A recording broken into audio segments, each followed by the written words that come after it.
Keeping up with your kitty's health is super important to keep them happy, social, and playful. One of the spots that gets easily overlooked are their gums. We don't really think about brushing our pet's teeth or taking care of our pet's gums, but in reality, that's something that we have to do. If your cat is eating on only one side of its mouth, chances are it's suffering from some kind of gingivitis, and we all know how painful that is. It's something that has to be done daily. So there's a couple different ways that you can maintain your cat's oral health. You can use a gum gel treatment, or you can brush their teeth with toothpaste. In this video, I'm going to show you how to put on the oral gel into the cat's mouth with a toothbrush. So you can really see how swollen and red the gums are around his canines. The rest of his mouth is like a really pale pink, and that is what you want to see in your cat. You can even see that in his back teeth, his little slicers back there, he also has that redness. Here's Chew's gums. Now, he doesn't have that much gingivitis around his canines. He has a lot more plaque than Sly does, but in general, his gums are pretty healthy. Touya's is bright red, but she also suffers from a little sinus problem. She has some postnasal drip.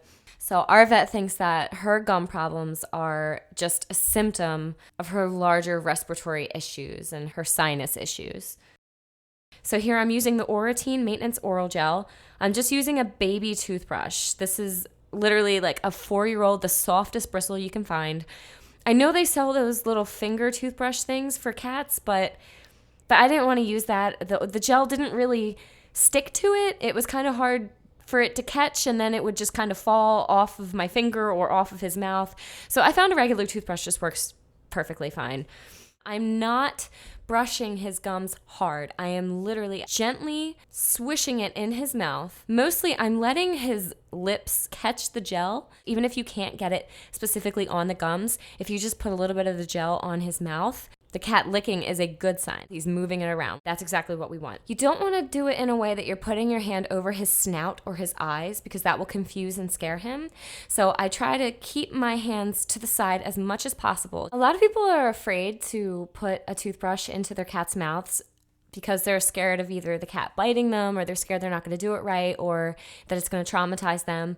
My solution was to reward my cat by going out on the back deck. Always use a reward system. I don't like to reward with food because I feel like that defeats the purpose of, why I brushed his gums in the first place. But something else that your cat really likes, like opening up a window, or putting them on the back deck, or playing with their favorite toy, or even giving them catnip afterwards. Don't punish the cat if it freaks out or if it, runs away from you. Let the cat sniff the oral gel, sniff the toothbrush. Eventually its scent will get on it, so it won't be so unfamiliar to them.